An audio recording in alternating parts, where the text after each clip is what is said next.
The Tao of Self Confidence, episode 570. Welcome to the Tao of Self Confidence, where I share stories of amazing women who have discovered their inner journey to self confidence. Visit our website at thetaoofselfconfidence.com. Your inner journey to self confidence awaits. Well, hello, friend. Welcome to the Tao of Self-Confidence, where I share stories of amazing women who have discovered their inner journey to self-confidence. I'm your host today, Sheena Yap Chan, and today I have a phenomenal lady on the show today. She is a performer and also a plant-based lifestyle advocate, and I'm really excited to have her on and share her story with us today on self-confidence. So without further ado, I'm going to introduce you to Davina Go. Davina, how are you today? Maybe you can fill in a little bit more about yourself to the listeners. Hi, Sheena. Thank you very much for listening in. So my name is Davina. I'm based in Kuala Lumpur, Malaysia. I do mostly at the moment things like emceeing work, voiceover acting, a bit of acting in theatre and film and TV. And my other career, I moonlight as my plant-based lifestyle advocacy focuses on trying to spread awareness about the plant-based lifestyle in Malaysia and breaking the stereotype that it's difficult, that is expensive and inaccessible. So my mission here is to try and bring the joys and health benefits to others through veganism. Awesome. Well, thanks for sharing that. And Davina, what's your cultural background?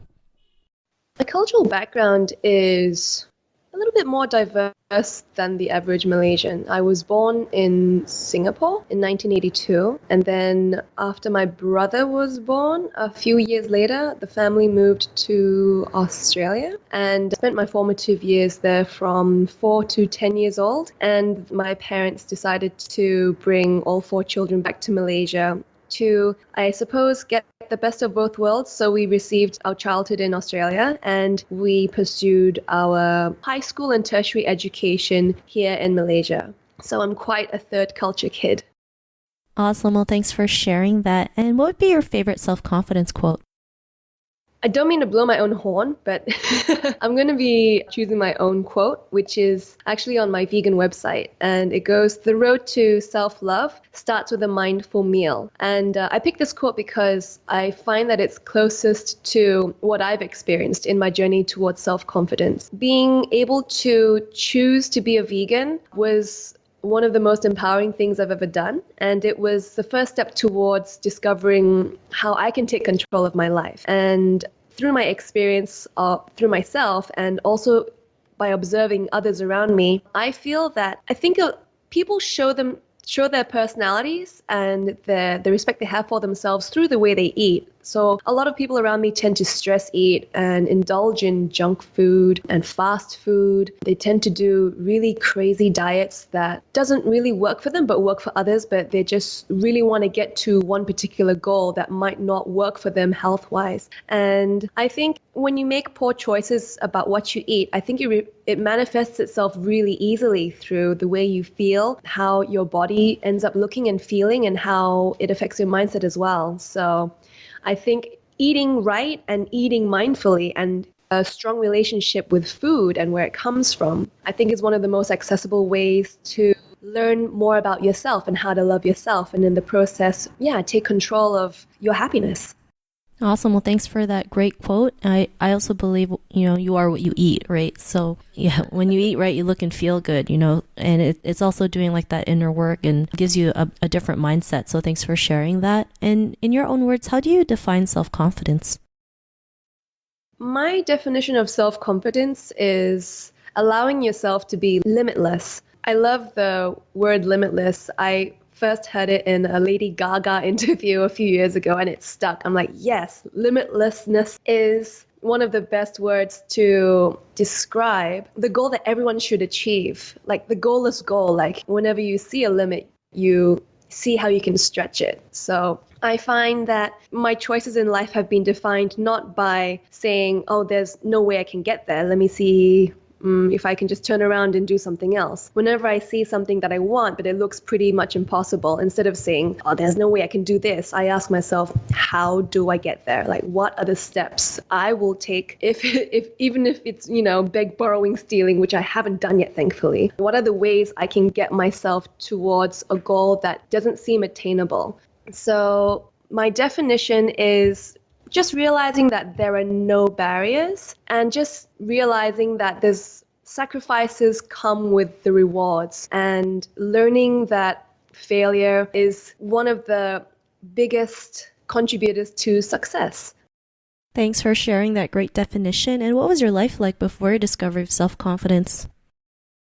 My life was really, I think it was very sheltered. But my family was a very traditional Asian family. My father was a very pragmatic, very rational man, and he ruled the house with an iron fist. And me being this little hippie girl, it did not sit well with the likes of him. So unfortunately, I was raised in an environment that didn't encourage me to explore who I really was. And it left me very scared and very lonely because I was given the impression that there's no one else who cares and no one else who is compassionate and who wants to love others. So I wasn't given the opportunity to care for others. I was taught to be selfish. And I didn't understand it. I didn't really know how to do it because all I knew was how to care for others. And I realized later that I was only able to care for myself once I was able to care for others. So before this, it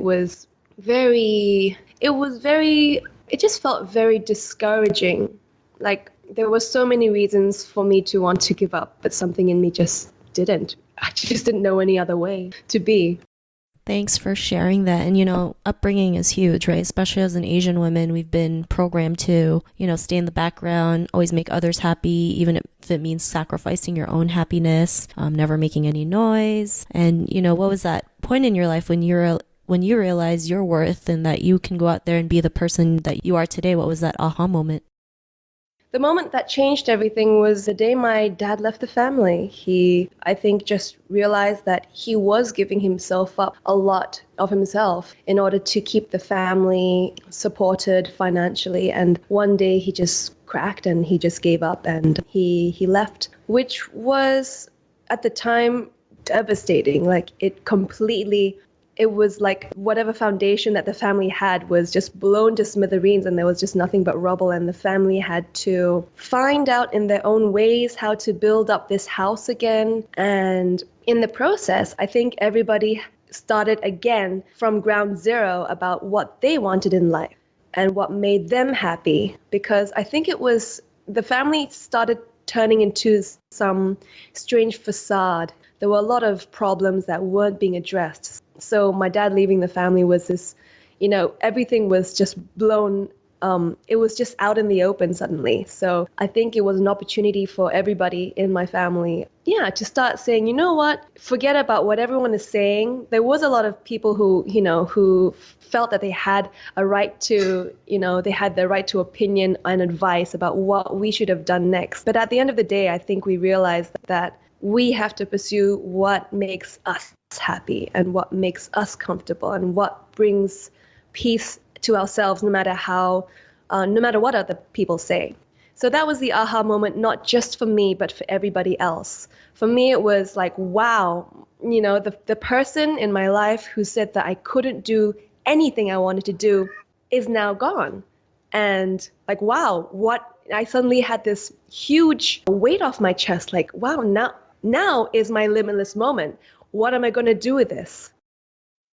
Thanks for sharing that story. Sometimes we go through these unfortunate, situations, but I always believe, we learn something from them, right? And like you learn to be your true self and have, like you mentioned, that limitless moment to be who you want to be and like truly want to be. And because of that, what's your life been like now? Wow, my life is so different. I even look back at pictures, say about 10 years ago, and I'm like, wow, like I look pretty much the same. I look like I'm happy, but I question if the moments that those pictures were taken, if I was really, really happy.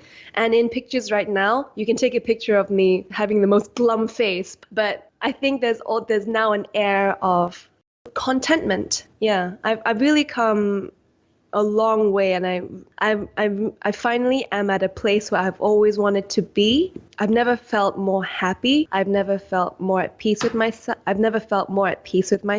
I'm now doing the things that I love, and it's paying the bills and I'm pinching myself because 10 years ago, I was told that this would not be possible. And I never expected to be married.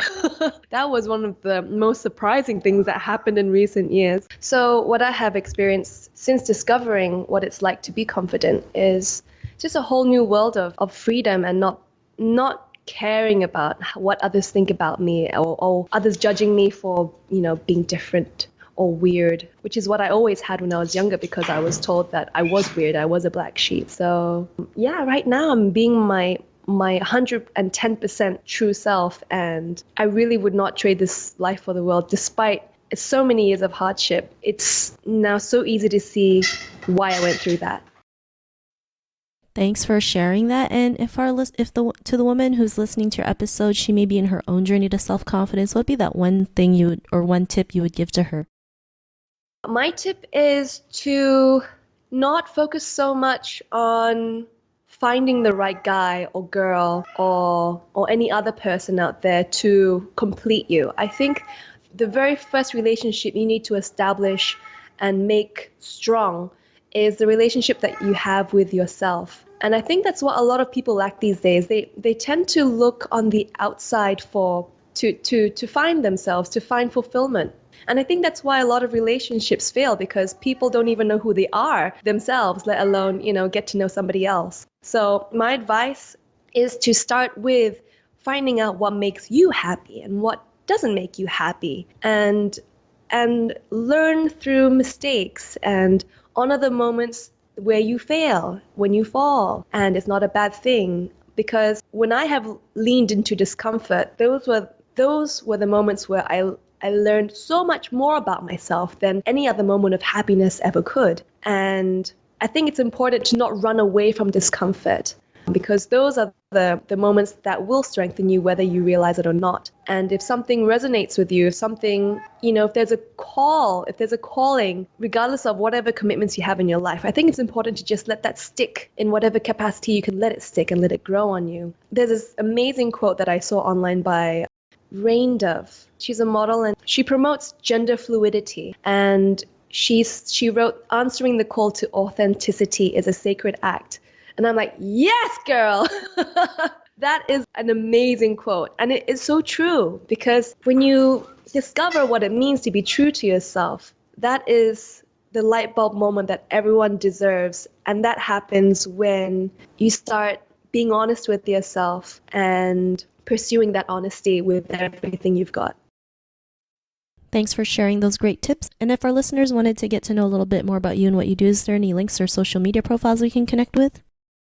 You can follow me on my Instagram at I'm Davina Go. That's IMDAVINAGOH. That's for pretty much my entire persona that I put up online. But if you are interested in just checking out the vegan side of what I do, I have a website called davinadevegan.com, and I share vegan versions of Malaysian dishes, or I take an international dish and I use fresh local produce to bring it to life. And I also share tips on green living and where to find great vegan food around the Klang Valley in Malaysia, should you happen to be around in the hood. Yeah, so if anyone happens to be in this neck of the woods and you want to try out some great vegan food, drop me a line. I can take you around. Awesome. Well, thanks for sharing that. And to our listeners, if you want to connect with Davina, you can also head on over to thetaoofselfconfidence.com and search for Davina's name. Her show notes will pop up along with everything else that we talked about. And I really just want to thank Davina today for taking the time to share her story and tips with us on self-confidence. So thank you so much, Davina. Thank you so much for the opportunity, Sheena, and thank you very much for this avenue to strengthen the sisterhood. It's amazing.